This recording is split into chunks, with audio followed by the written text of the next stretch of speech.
Welcome to Taiwan Talks. I'm your host today, Rath Wang. We talk about the extent and dangers of Chinese military infiltration. We also look at how Pacific nations are coming together to collectively deter against China, especially against the Taiwan invasion.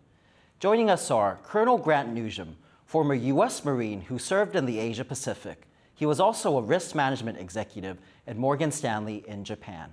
Colonel Newsham is the author of When China Attacks, A Warning to America, and Cleo Pascal, Senior Fellow at the Foundation for Defense of Democracies.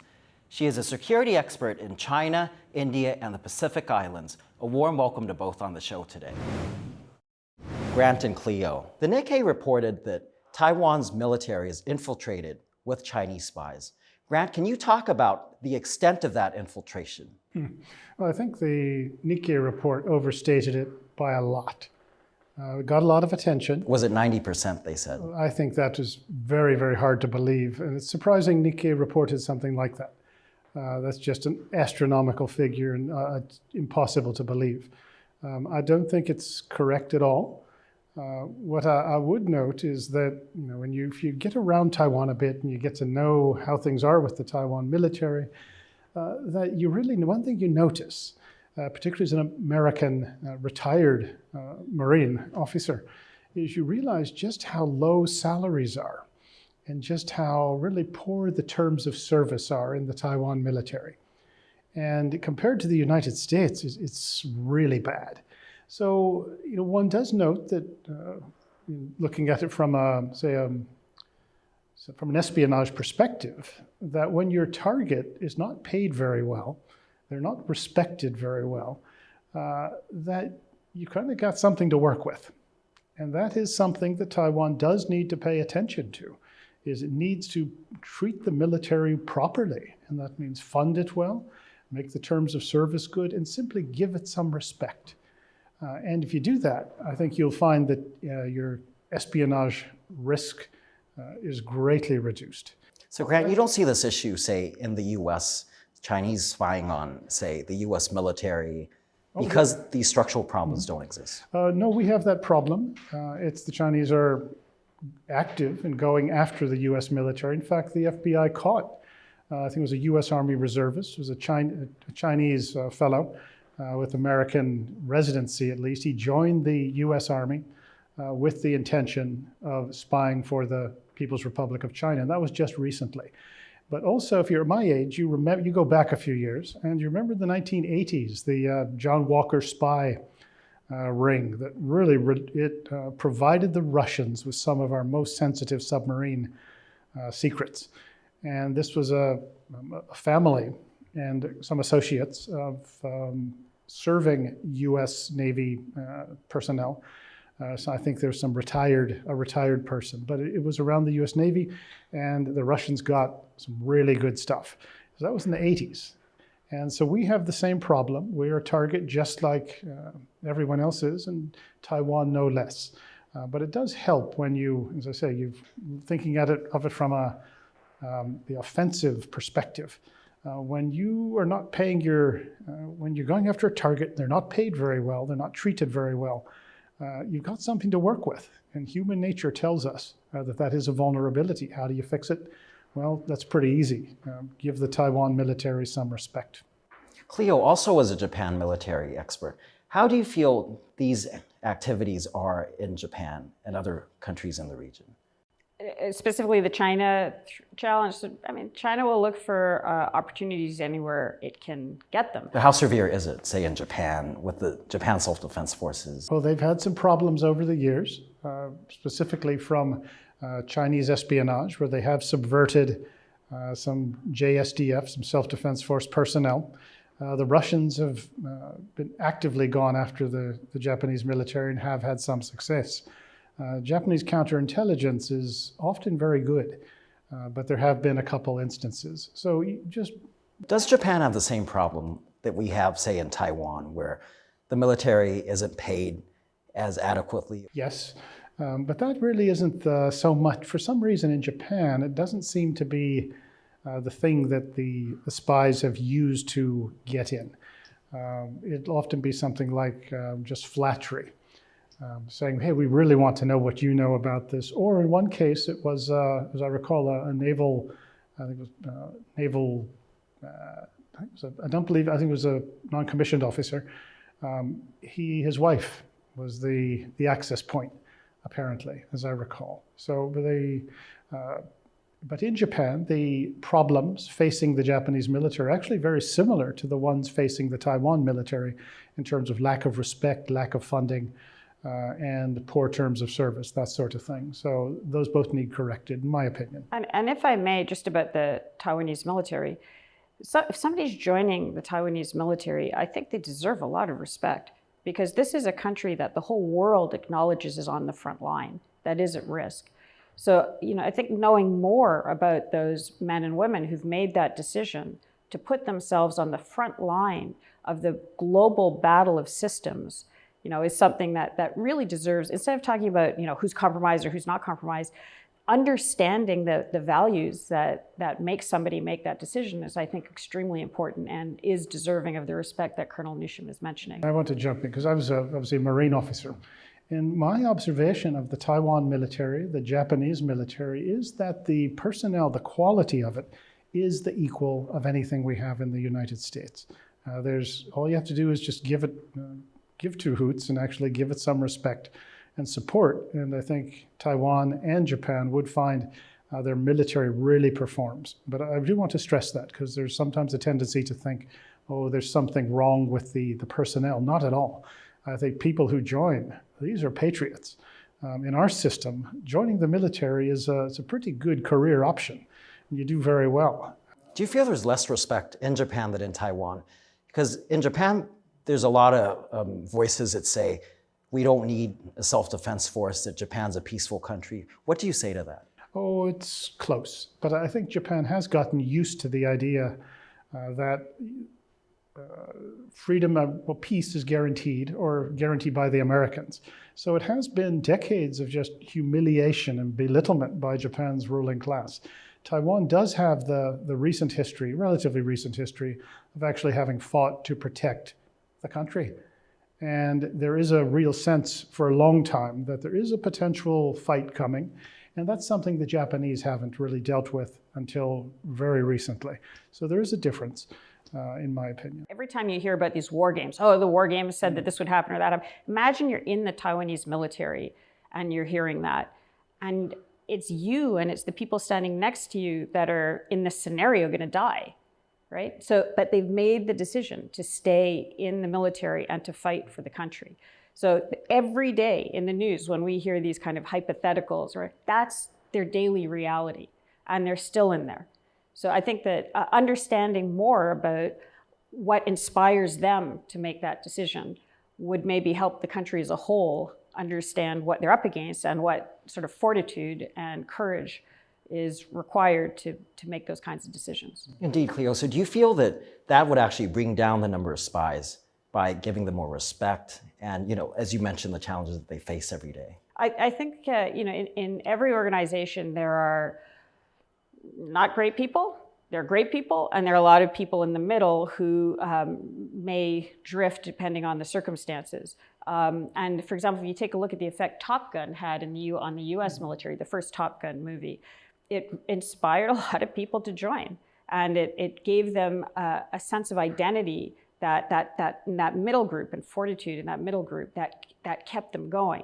And then it becomes a lot less that defeatist attitude that is an opening, a psychological warfare opening for the spies gets closed. So I won't get rid of it, but there are those that might be vacillating, that the Chinese have gotten into their head that, oh, we're going to lose anyway, so we might as well try to cut a deal now, so that when they come ashore, we're in our best position possible. That gives them another thing, another self-identity to create around themselves that can give them some self-protection against that psychological warfare. But setting aside these remedies or solutions, how do you feel these espionage activities are changing the narrative, or actually, the balance between deterrence and China invading Taiwan? So I think it's worth differentiating between espionage and psychological warfare. So in the case of espionage, that's actually giving over secrets.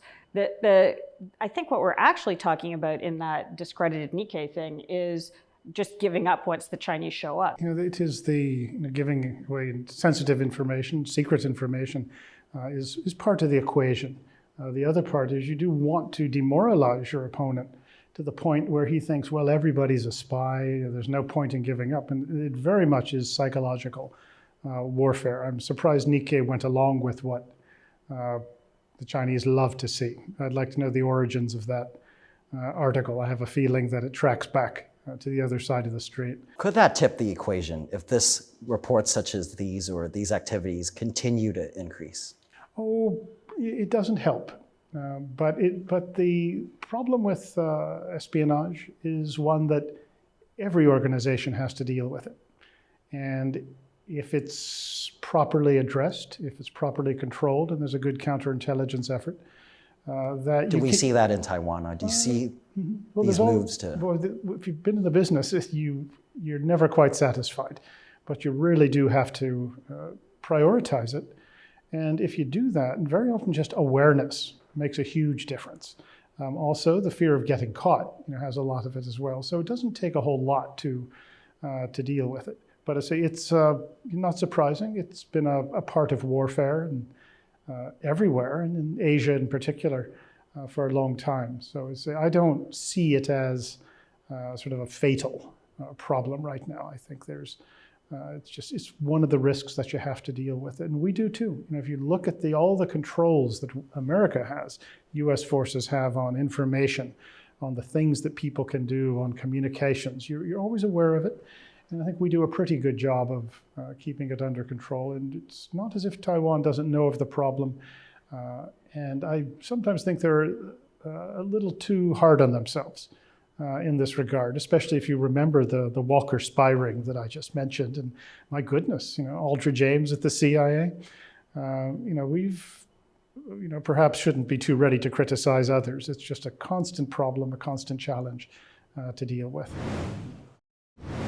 Going back to psychological warfare, how do you see that manifest in other areas outside of Taiwan? Do you see that happening, say, in the Pacific, and as China tries to buy these allies away from the US? As we're looking at the Pacific Islands, because there are 4 countries that recognize Taiwan in the Pacific. And new thing, there's one that is talking about switching from China to Taiwan. Now, the narrative, the CCP-ification of the area narrative has been, we're eventually going to chip away. There'll be less countries. They'll go away one by one by one. There's no point resisting. You should just cut the best deal you can with Beijing as soon as you can. That's had an effect in countries. Internally, we saw it very clearly in the Solomon Islands. In 2019, 2 countries flipped, Kiribati and Solomons. And in September 2019, Solomons flipped. And there was one part of Solomons, a province called Malaita, that didn't want to flip. They, for their own reasons, they recognized that the relationship with Taiwan built on the values that they themselves had, and they put out an Auki communique, Auki is the capital, that said, we don't want any CCP-linked companies in Malaita. And they gave a whole bunch of reasons, and one of them was, we believe in freedom of religion, and we're a Christian people. And the CCP is systemically atheist. We don't like what they do to people of faith in China, and we don't want to do that. So there's often a reduction that this is just money. Beijing gives this amount, so Taipei gives this amount, and then they switch. But no. Cash diplomacy. Yeah, cash, but it's actually not. China will give more money than Taipei under any circumstance, right? So the reason that those countries are still aligned with Taiwan is because of shared values, their perception of what Taiwan stands for. That's psychologically very important to have this alternative pathway towards what a country can be. And in Solomons, between September 2019 and today, the engagement with China has created a situation where they've deferred elections. They were supposed to have elections this year. They've deferred elections. They've gotten rid of democracy, at least temporarily. Their military their police have been armed and trained by China and the Australians, which is another story. They've signed a security deal with Beijing, which allows for the deployment of PLA troops in the Solomons to protect Chinese citizens and Chinese businesses. The leader of that province, Malaita province, Millions were spent getting him out of power, and they finally succeeded about a month ago, and now he's in Fiji. There's been a complete transformation of the society and the economy just since September 2019. That gave this impression, the psychological warfare, impression that it's almost inevitable that China will take over and that there's this despair that's spreading across the Pacific. But now one country, Federated States of Micronesia, has said, we've got all of that, we've seen it happen in our country, and we don't want it to happen. We want to walk away from the relationship with Beijing, and we see Taiwan as being much more aligned with us in terms of values and ways of running an economy and transparency, democracy, all that stuff. And so it's a shift, psychological shift within the region that if that relationship happens, will give a lot of hope to other countries, which is why China's going to try to make sure it doesn't happen, because it's a counter psychological warfare win for the world if that happens. That sounds promising indeed. Do you feel that the Solomons can still be saved as we see the US reopening its embassy there? So all that would need to happen for Solomons to be saved is when Beijing goes in, it goes in first with a commercial face saying it's all about business. It's combined always with a strategic imperative. Solomons is extremely well located. It was the site of the Battle of Guadalcanal, a very critical geographic location, has the ability to blockade Australia. And in fact, currently, American ships are not allowed to go into the waters of Solomons because the PRC proxy has created a situation where they can't. And then the third element, so you've got the commercial front, the strategic element, but there's always corruption involved, always. And that's the weak point. You go after the corruption. So the Prime Minister Sogavare is taking Chinese money and has spread Chinese money around his parliament. If you just go after that money that's being laundered mostly through places like Australia and New Zealand, you create a shift in that cost-benefit psychological warfare advantage as well as economic advantage to the people who are in the middle who might go one way or the other. And they'll say, if you remember Parliament Solomon supporting the PRC proxy and you're making 50,000 off of the Beijing, and suddenly you might lose the 50,000 that's in Australia and never be able to get a visa to Australia, you might rethink your position. So that's all you have to do. Go after the corrupt money that's being laundered through places like Australia, and you can flip it really fast. One aspect of this is, it points out that in every one of these island societies, or any society, you have a huge constituency which does not like this Chinese subversion that Cleo's just described. They really don't like it. And they find themselves, though, with no support. The only people who seem to have any power or initiative are these sort of Chinese proxies, who have the money to pay the bribes and win over these sort of their local stooges. And the other side doesn't really have anything. And one of the big things you can do is to expose this corrupt dealing. And you do that, and you've given the other side ammunition to work with. And that is where one would like to see some intelligence resources applied to that. A good free press with investigative reporters is immensely useful in this regard. And those are some things that you can do. But can the US government do anything in that respect? Well, they ought to. I mean, they're paying $80 billion a year for intelligence. You think if they devoted some resources to this, that they could expose it and get it out where it needs to go. And this local constituency that values freedom and honest government does not want to come under PRC domination. They'll do the rest, but you do have to pay attention. You mentioned the Solomon Islands where the Americans are setting up an embassy, finally. Well, think about the embassy. It's probably going to be some rented offices with maybe a couple American diplomats there. Not necessarily the A-team. It's not as if people are lined up to go to the Solomon Islands. So how much influence are they going to have? What are they actually going to be able to do? If the US really needs to take this seriously and have embassies all over the place and properly staffed. If you don't have a half dozen diplomats in each of these places and just think you're going to have an ambassador and a number two, you're really not serious. And we do have the resources for it. But so one shouldn't say, well, the Americans are back, they're showing interest. Look at it carefully and see what resources are actually being applied to this. But it's not a complicated thing. But watch that, and that'll give you a sense of just how serious and effective we're likely to be. And to add on to that, I'd say that the attitude of the Americans on the ground towards Taiwan will show you how serious they are about China. So we're working on a project related to the freely associated states. One of them is Palau. Palau recognizes Taiwan, and it recently had a conference, oceans conference, kind of environmental conference. And Taiwan and Palau have very good relations. So the president of Palau has... I think he was here a few times. He's been here multiple times, and traveled here with the U.S. ambassador. Just sort of at the end of COVID. That was a first. Yeah, it was a first. And so clearly he's willing to be a normal friend to a normal country, Taiwan, right? He's not caught up in all that sort of stuff. And Taiwan has helped build some buildings and been very engaged in the society. And during this conference, the U.S. side asked the Palauans to cover over the Taiwanese flag on buildings where the conference was being held. And the Palauans very much wanted President Tsai to come as part of the conference, but the U.S. side said, well, Kerry won't come if President Tsai comes.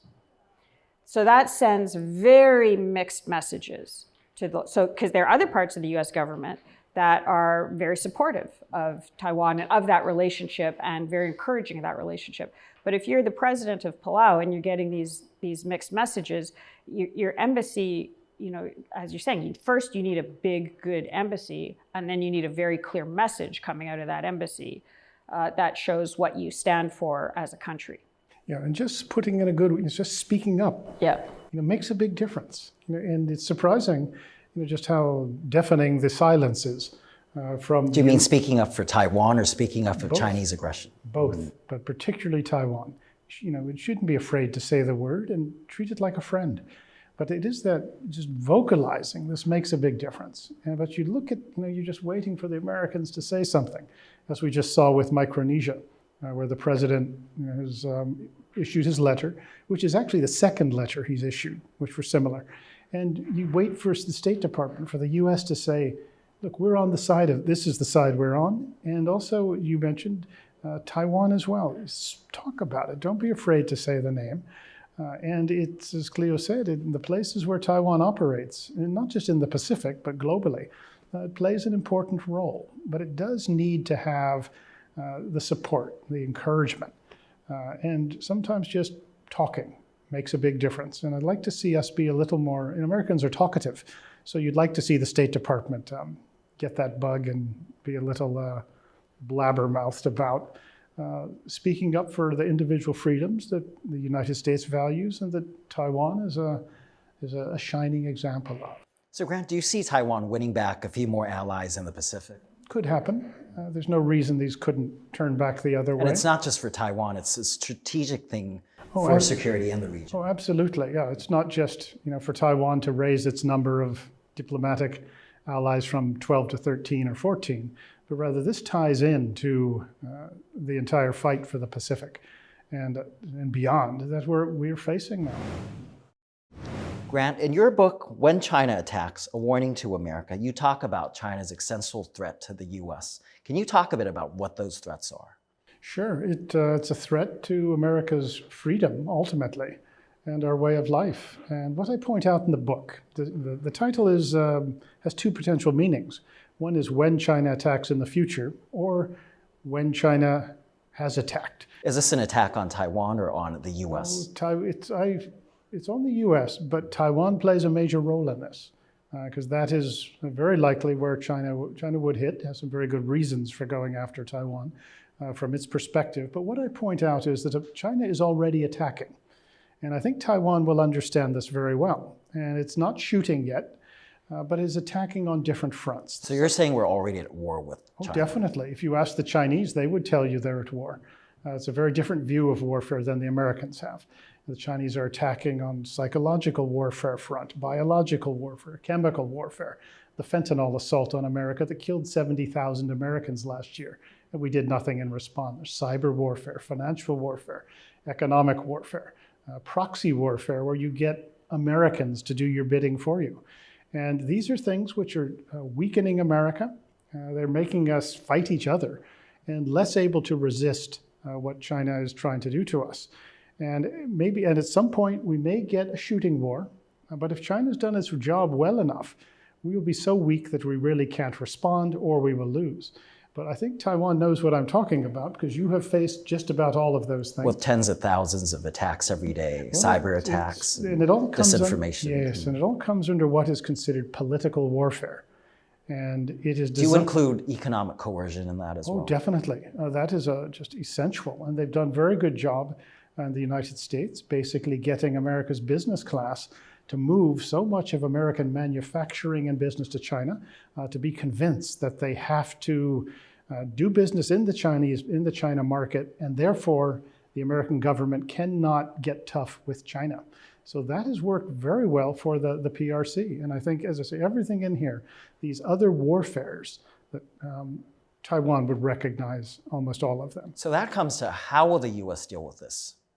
Well, first thing you have to do is to recognize, one, you're at war, and we haven't done that yet, and then deal with it.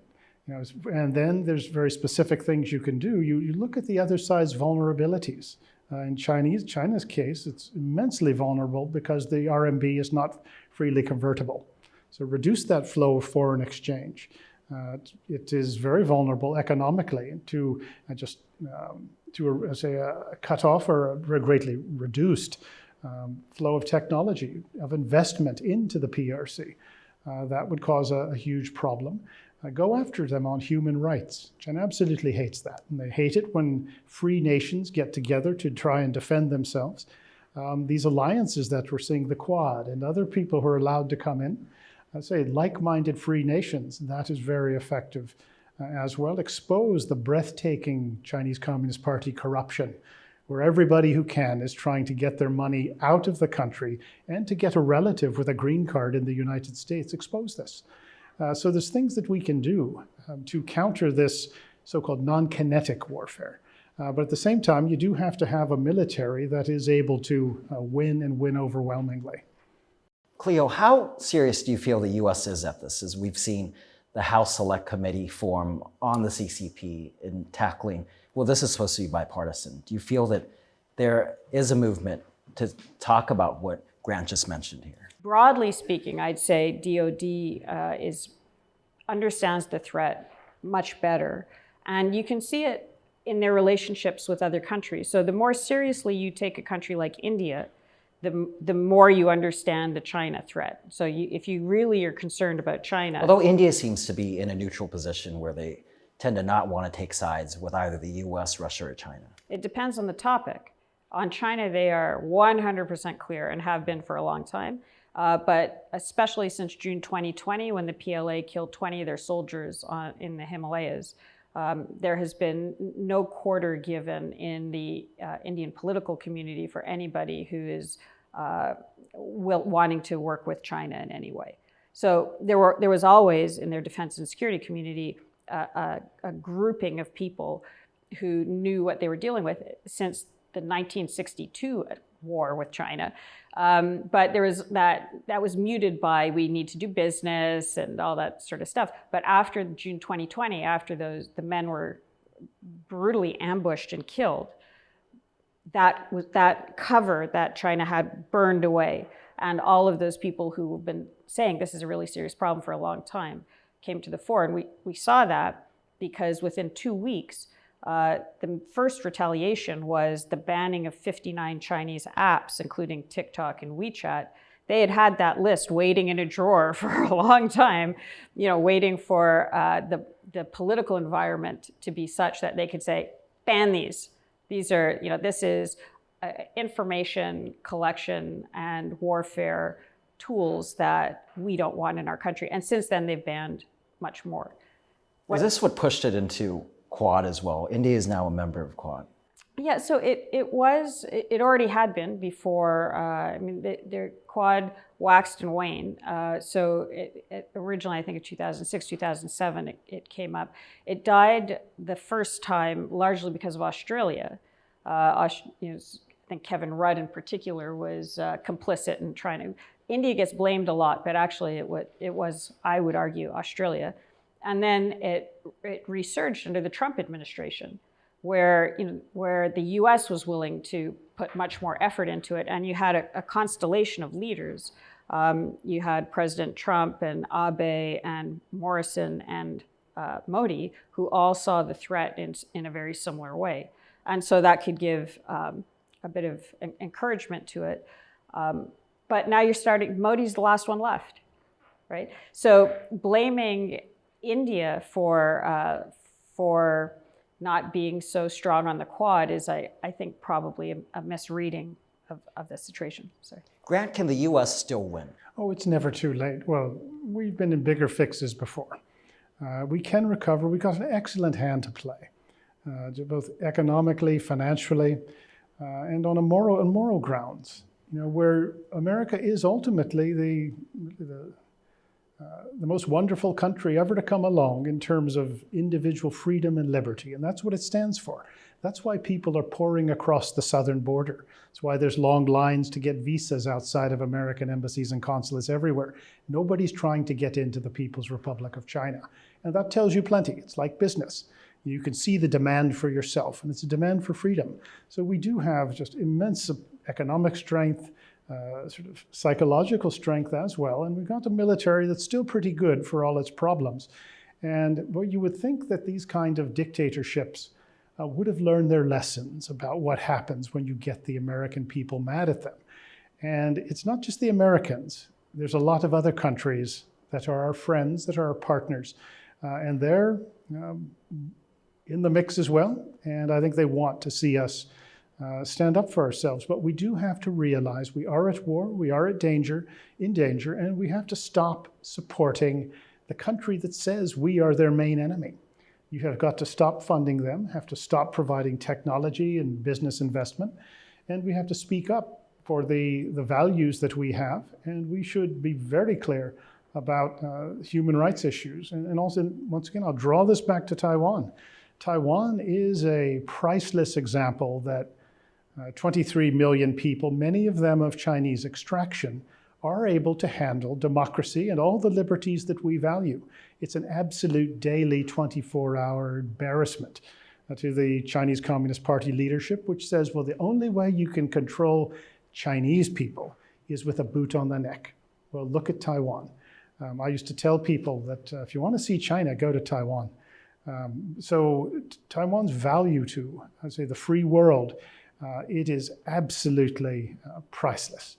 And it's rare that we live through an era like this. So we read about them in history sometime, looking back. But to actually live through this and see Taiwan for what it stands for, it's not just its position on the first island chain, but rather it is this example of how a country can become a very liberal place, a free place, and really an example to a lot of other countries. It's certainly something that deserves just immense respect and our support, in my opinion.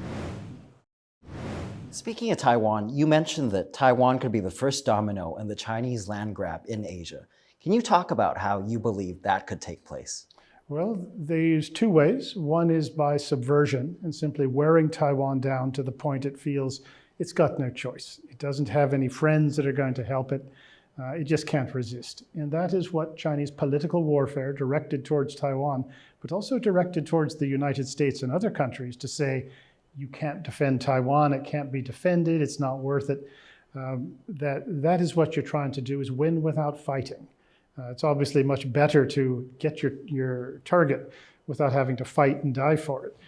So there is this political warfare part of it, but there is also the possibility of so-called kinetic warfare, which is when the People's Liberation Army would make a move. And this would be an amphibious assault, airborne assault, rockets, cyber, electronic warfare, the works. And they may think that they could do it. Certainly the People's Liberation Army has built up into a formidable force over the last 20 years, thanks to our efforts, our support for them effectively, Wall Street and our business class, and also our military leadership dropped the ball. And as a result, we've now had the Chinese come, if not catch up, they're pretty darn close and ahead of us in some areas, but we have a way of, I wouldn't underestimate us, but we do have to recognize the threat and be ready to win both in a shooting war along with our allies, but also to understand the political warfare and counter that. But you have to think clearly if we are going to have a chance. And we've surprised people before, and I think we could pull this off. But Taiwan is a very attractive target for the PRC. If you think about it, if it is to go, if you can take control of it, look at the message that sends. The United States military couldn't protect it. The United States financial and economic power couldn't stop it. US nuclear weapons couldn't do it. And America had an implicit promise that it would defend Taiwan, would protect it. And what message does that send to every other country on the planet? And in Asia, I think you'd find that most countries would cut the best deal they could very quickly. Maybe not Japan, maybe not Australia, but they would be in very bad situation. So it's very important. Taiwan is immensely important politically and psychologically, not to mention just the operational military advantage of having Taiwan. From Taiwan, the PLA has ready access to the Pacific. Move up north and you surround Japan, move down south and you cut off Australia. So there's military operational grounds for declaring Taiwan immensely important. And then there's the political psychological effect of it. Credibility of the U.S. Yes, and so it's a small place, but there's never been a place more important in recent times. Cleo, how important are the Pacific Islands in terms of supporting Taiwan in the case of a potential invasion from the PLA? You can see that places like Solomon's, for example, where the emplacements are starting to happen, they might look commercial, but then they can suddenly become active, including and especially things like the fishing fleet and the maritime militia that might be floating around in those waters. And so the attack on Taiwan happens, and then cables get cut. Those ports become less commercial and much more strategic in terms of what the ships coming out of them do. And the allies, Australia, for example, can't move. They can't get past Solomon's. They can't get past Vanuatu. In terms of the countries with free association with the U.S., what you'll find in Palau, for example, is that there have been these Chinese shopkeepers that have been there, came from mainland from 10, 20 years ago, and just quietly running shops, normal people. But then the embassy or whoever is representing PRC in the country starts to use them for other things, like brokering real estate deals, getting real estate purchased around strategic U.S. installations. So they start to become activated. And if you have family or businesses back in China, you don't really have a choice. They have leverage over you. They can torture your family. They can take your businesses or whatever.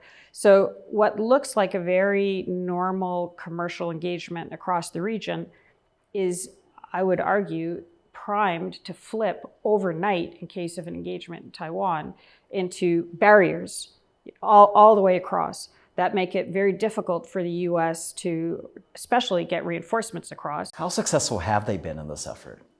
In staving off, building Chinese influence, staving off any potential U.S. support for Taiwan? Well, they flipped 2 countries in 2019.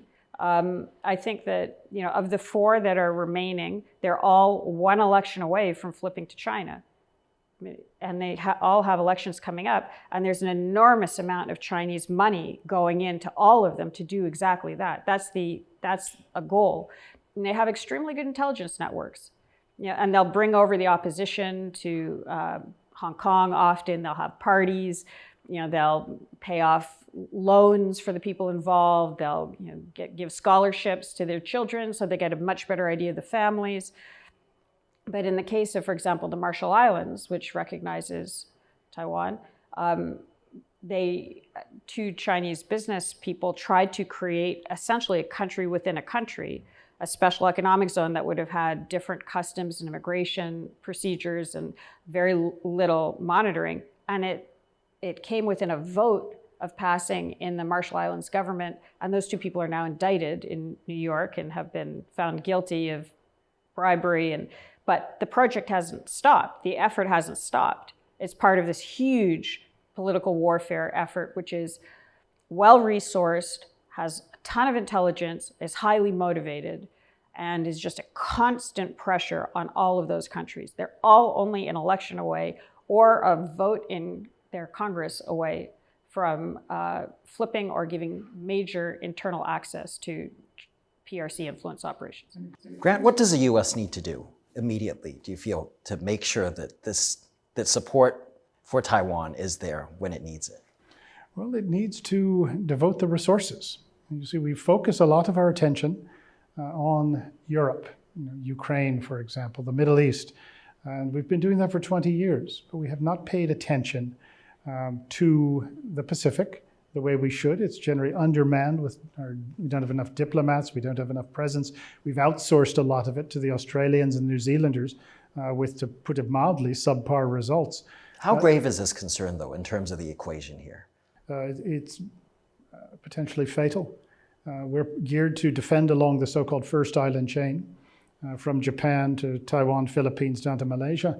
But here you have this political subversion taking place in your rear, which potentially shifts countries away from Taiwan, away from the United States, and potentially allows a military presence. Also, look at Latin America, look at Africa. The same dynamic is playing out. China has the whole globe in mind. So it is potentially, it could kill us. But once again, we have the resources, and America needs to get very serious about this. And first, as I said, to win a war, to win a fight, you've got to admit you've got one. And then say, devote the resources and work with your friends. Taiwan has been a friend throughout the world. Yes, it's small, but it's of outsized importance. And there's other countries besides the United States which value Taiwan. Bring these people together into a unified effort. But you do need a strategy, you do need to make the effort. And if you're focusing on the Middle East, Ukraine, Western Europe, and you're not focusing on the rest of the globe, don't be surprised if the other side, which has got a lot of initiative, if they suddenly improve their position, you find yourself surrounded or having to look to your rear and trying to figure out how to deal with that. So we've been asleep for a long time, and we're starting to wake up, and sometimes we can move pretty quickly when we awaken. There's a lot that Taiwan can actually do to be extremely helpful on this. So if you're looking at a country like, again, like Palau, very small country, population of maximum 20,000, but it has a national security coordinator, and it has a lot of Chinese PRC corrupt activity in the country. They don't have the Mandarin speakers they need to be able to just look through the background checks on some of the people who are investing. Some of them call themselves Taiwanese. They may not be Taiwanese. I was speaking with somebody at one of the banks, and she said they'll often present to open a bank account and say, oh, I don't have any documents. I don't have my passport or whatever. And when they do, names might be switched around to try to cover over their identity. So even just a little bit of Mandarin speaking support to the National Security Coordination Office in a place like Palau can give them the tools they need just to protect themselves from that third strand, that criminal activity that opens the door for the commercial and the strategic interests. So Taiwan also has a role to play in if you want to call it intelligence or just information sharing and helping in the bolstering the security of Taiwan's own allies in the region. And this could be done through the military or either, say, the digital ministry sending people over there. Yeah, anything. I mean, they'd be grateful for help. They believe in the same things Taiwan believes in. They're standing strong in the face of the same sort of opposition Taiwan is, this heavy PRC influence, which can flip over to kinetic very quickly. Palau is putting in an over-the-horizon radar installation. The people on the island where that is believe that in the case of an attack on Taiwan, their island will be bombed. They are part of your future, right? Cleo, I want to talk a bit about Australia, where the actual support will be from through these Pacific Island nations. The US and UK agreed to supply Australia with nuclear submarines. Do you feel this could change the dynamic, given that the PLA has the largest navy now? I think it's important. I also think if you get to the point of needing, but is it enough? Well, if you need to use the submarines, you've already almost lost. Like you could have dealt with this much sooner. It's a good thing. And look at China. Look at Beijing's response. They're screaming bloody murder, which means you should probably do more of it. It's a very nice development to see this happen. And generally, one thing leads to another. If you think of Australia 6-7 years ago, They were headed towards sort of being China's slave, and now they've woken up. And look how that's changed. It shows what's doable if you make the effort. Yeah, and the submarines is only one part of what's required to. If you put the submarines in the water, it means you're working together in so many other different ways that can be very beneficial. But don't just rely on the submarines. That's all I'm saying. You can do the political warfare stuff at the same time. If the Australians went after the corrupt Chinese money that's being laundered through Australia, that would also be helpful. Yeah, or invite the Taiwan military down to train in Northern Australia. Yeah. That would be a good thing. Lots of things you can do. So one last question. What do you feel Taiwan and the US can do to stave off a Chinese invasion? The Americans are indispensable, and we have to provide necessary support for Taiwan. And one of the main things we have to do is to break this isolation. 40 years, the Taiwan military hasn't had the opportunity to really deal with anyone else. Break that. And once you will find suddenly it has a bracing effect on the Taiwan military, it suddenly improves quickly, and also on the Taiwan population. Once you've done that, you have sort of improved Taiwan's psychology, and you've also shown that the Americans are serious, and enemies can take that as they want. But America, I think, has to make the first move. Too often we think, well, Taiwan, you've got these problems, you've got to fix them, and then we might think about it. I think we need to go first. We should have done it 10 years ago, 20 years ago. So it hasn't gotten any easier, but you've got to make that move. But America, I think, has to break that isolation. And if you don't, well, things are going to be difficult, but we know what the answer, we know what the solution is. We just need to do it. And we also need to recognize it's not just a military solution here. Provide Taiwan with a free trade agreement, help them bolster the economy. And as I said, stop funding the country that wants to destroy us. Indeed, Cleo. Well, all of that. On the narrow political warfare front, I'd say do what David Panuelo, of the President of the Federated States of Micronesia, did, which is make it all public. Name names, talk about who's taking money and what it's doing to your societies, and then go after them. So none of this politeness. The Chinese Communist Party takes live people and straps them to gurneys and rips their organs out and sells them, right? Why would you do business with that? And why would you not talk about that every time you go into a meeting with them? There's everything that they're doing is so antithetical to humanity that it should just be part of everyday conversation every time you talk about the Chinese Communist Party and the country that they've taken captive. So just be more clear about what it is and what that'll mean if we lose.